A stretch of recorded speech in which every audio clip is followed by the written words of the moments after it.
स्वकर्ता पितु की जय। जय जोहार, जय आदिवासी।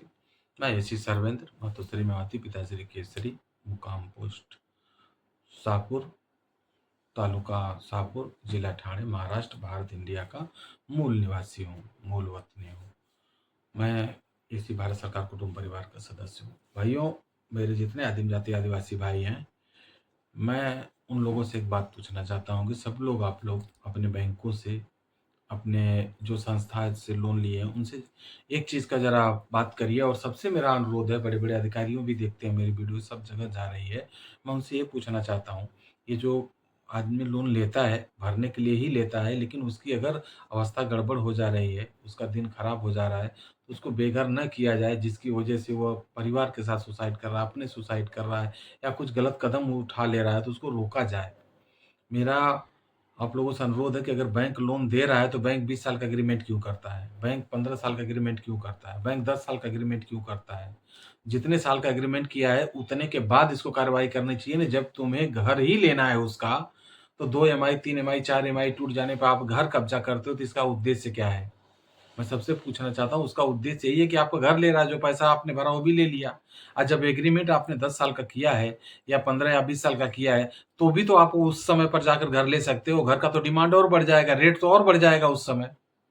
उस आदमी को 15 साल का, 20 साल का मोहलत दिया जाए, जितने साल का एग्रीमेंट है। उसके बाद अगर वो नहीं, पैसा पूरा आपका डबल हो रहा है, जितना भी पैसा हो रहा है आप तो डबल ले ही रहे हैं, ट्रिपल ले ही रहे हैं, जो भी जोड़कर। तो वो जो भी आपका पैसा हो रहा है, जितना आपका एग्रीमेंट हुआ है, कितना आपको इतने साल में भरना है, अगर वो उतना पे नहीं कर रहा है, तो आप उससे घर ले सकते हैं। ये हो गया नॉन जुडिशियल सिस्टम के अनुसार। इस कार्यवाही के अनुसार आप उसको उतना दिन का तो मोहलत देंगे, कम से कम वो दुनिया से तंग तो नहीं होगा ना। नहीं तो दुनिया से तंग हो जाता है, समाज से तंग हो जाता है कि मेरी बेइज्जती हो रही है, और इस बेइज्जती के चलते वो कोई गलत हादसा, गलत कांड कर लेता है। तो इन चीज़ों को रोकने के लिए आप 10 साल, 15 साल, 20 साल का एग्रीमेंट या तो बंद कर दीजिए। आप उनको हर महीने का एग्रीमेंट करिए, हर महीने ही देना है, तो व्यक्ति हर महीने देता रहेगा।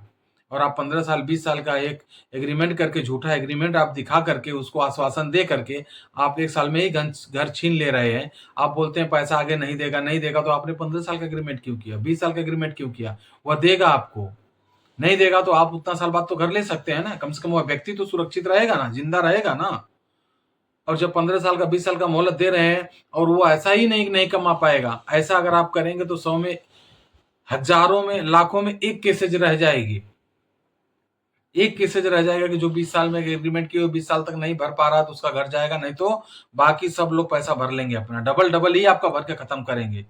कुछ ऐसा प्रावधान लाना चाहिए जुडिशियल सिस्टम के लिए कि जो लोग ईएमआई छोड़ दे रहे हैं, उनको डायरेक्ट दे दिया जाए कि तुम्हारा जितना एग्रीमेंट है उतने साल के लिए दे दिया जाएगा, उतने साल में तुम बीच बीच में इतना भरते रहो। अब 20 साल तक या 15 साल तक या 10 साल, जितना एग्रीमेंट है उतना तुमको, जो पैसा डबल हो रहा है, मान लो 20 लाख लिया लोन, तो 40 लाख आप लेते हैं 15 साल में, तो 15 साल में आपको 40 लाख भर के क्लियर करना है। जितना आपने भरा है 2 लाख, 5 लाख, इसके साथ ही आपको 40 तक क्लियर करना है 15 साल तक। अगर वो क्लियर कर ले रहा है तो अच्छा, नहीं कर पा रहा है तो आप 15 साल बाद कार्रवाई करिए ना, वही पैसे के लिए, कितना पैसा बाकी दीजिए। लेकिन आप लोगों ने, बैंक वालों ने इतना बड़ा धंधा बनाकर रख दिया है कि उनका पहले ही आप ले रहे हैं, पहले ही 2 ईएमआई, 3 ईएमआई, 10 ईएमआई, 12 ईएमआई बाकी रह गई तो छीन ले रहे हैं घर। जबकि आपने ही एग्रीमेंट किया है 10 साल, 15 साल, 20 साल, 25 साल, 30 साल का।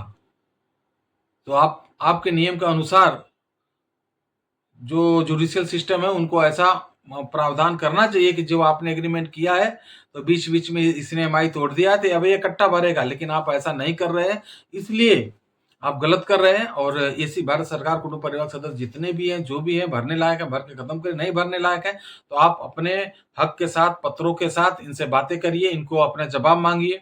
जैसे ये हमारे दादाजी का सर्टिफिकेट है, दादाजी का ये सर्टिफिकेट है। और दूसरा चीज, सबसे बड़ी इंपॉर्टेंट बात है, मैं आपको दिखा रहा हूं, ये चालान है, ये भारत सरकार का चालान है। आप इस चालान में पैसा भरिए, उनसे पूछिए बैंक वालों से, आप इस चालान में पैसा भरिए, हमको दीजिए, हम चालान में भरेंगे। भारत सरकार आपको कभी बेघर कर ही नहीं सकता है। अरे इनको बेघर नहीं किया कि जिसको, जो लीज पर लिए हैं और आज भी बिना लीज के राज कर रहे हैं, तो आपको भारत सरकार बेघर कैसे करेगा? और इन्होंने लीज का एक पैसा भी नहीं अभी तक भरा है। भारत सरकार की ट्रेजरी खाली है, नीलपट है एकदम। मेरा कहने का मतलब ये है कि ऐसी सहूलियत दिया जाए। जो भी बैंक से कर्ज लिए हैं उनके साथ अगर नई सहूलियत आप दे रहे हैं तो यह लोग भी आपने मजबूर कर दिया है कि आपको पत्र का जवाब पत्र से देंगे और आपको जवाब देना ही पड़ेगा, हर हाल में देना पड़ेगा। और नहीं तो अभी ऐसा सिचुएशन हो गया कि जगह जगह मैं देख रहा हूँ बैंकों के अलावा भी सोशल मीडिया पे हर एक जगह किसी अधिकारी का कोई इज्जत कर रहा है तो कोई नहीं कर रहा है, कोई इज्जत से बात कर रहा है, कोई बेइज्जत से बात कर रहा है। क्यों कर रहा है? क्यों समस्याएं ऐसी धीरे धीरे खड़ी हो जा रही? जिसको नहीं बोलना चाहिए वह भी उठकर बोल रहा है। क्यों बोल रहा है? आप लोग इतना मजबूर कर रहे हैं, आप लोग इतना परेशान कर रहे हैं व्यक्तियों को, मत करिए। जो है वो यहीं रह जाएगा, कुछ भी नहीं चाहेगा। साथ में प्राकृतिक ने जो बनाया है वह प्राकृतिक आपसे छीन लेगी। आपका शरीर भी, हमारा शरीर पंचो तत्वों का है, पंचो तत्वों में मिल जाएगा। हमारे सज्जनहार पिता जो भी आदेश दिए हैं, जो भी लिखे हैं, उसके अनुसार सब लोग चलिए, प्राकृतिक में वापस आइए, नॉन जुडिशियल में रहिए, सात्विक विचार से जिए। बस हमारा यही अनुरोध है। स्वकर्ता पितु की जय। जय जोहार, जय आदिवासी।